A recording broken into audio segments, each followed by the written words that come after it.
Fryerning Fisheries is celebrating its 30th anniversary this year. This place is really what you'd call a modern day, state-of-the-art carp syndicate. The fish are massive, the facilities are great, the swims are about as neat as they could be, and check out this gate for a prime example of the effort and money that gets spent on this place.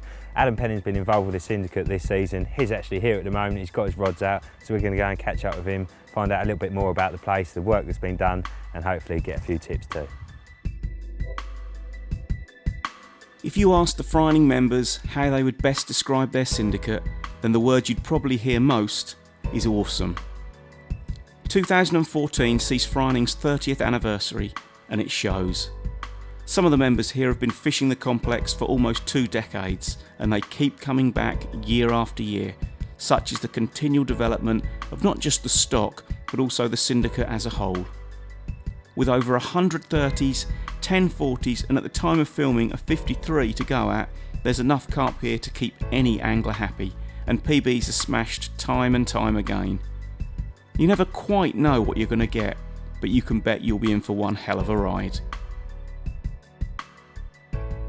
Well, Adam, looks rather carpy around here, mate, doesn't it? Proper nice southwesterly August, yeah, it's bang on, isn't it? Beautiful. Definitely. So I believe you've been having a little go this season. How did you hear about the place? And well, it's been on my radar for quite a long time, Joe, to be honest. I noticed the quality of the fish and sort of logged it because it was local, and then ever since, obviously, I've watched the fish, probably like you have, getting bigger and bigger and bigger, to the point that all my fishing really for the last, well, forever pretty much, has been, you know, around the other side of the M25, Colne Valley, Oxford and so on. And I thought, you know what, I'm getting old, I want somewhere on my doorstep, somewhere that's comfortable, that's nice, that's got some nice old fishing. M25 is not getting any easier, is it? It's not, is it? No. And I thought, I'll go and have a little look. So I came down last end of October 2012, and immediately sort of fell in love with the place, just liked everything about it. Some amazing fish which we'll look at later, and it's, you know, it's nestling out here in a beautiful bit of quiet countryside.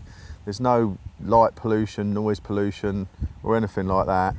It's just a lovely little serene special ticket, I think. Definitely. I mean, I first fished the place about 15 years ago, and I mean, the amount it's come on since then is unbelievable. It's so mature. Come on since then is incredible. I haven't matured though.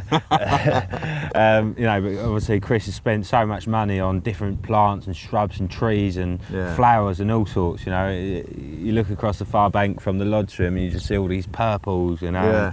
It's different, isn't it? It is different. Nice. You know, like exactly like you said, it's got splashes of colour here and there. It's got beautifully thick, lush herbage all round.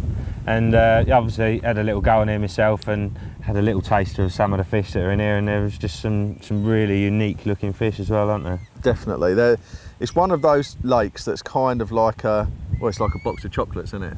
And some lakes have the same strain and they're all exactly the same, and the only difference between the individual fish often is the size, whereas in here you could catch, well, there's not many lakes that have got 40-pound common mirror and leather, you know, and this has, and beyond that you've got scaly ones, fully scaled ones, linears. Yeah, it's a bit tasty. I like it. I believe you were fortunate enough to catch the jewel of the crown. Well, yeah, that was, we all need a lucky capture on our CV, don't we? And is that quite early on in you? It was, yeah. The first night I came down, I dropped into this swim, I saw some fish. I saw one show actually, and on my first night, about 11:30 at night, on the end of a massive wind, I had a fish that I think you caught recently called the rudder. That's right. It's a really nice looking one, isn't it? Yeah, really nice. Really shocked to get one sort of on my first night, but you know, they are very catchable if you angle well, but to catch one within a few hours, I was made up, 37 pound.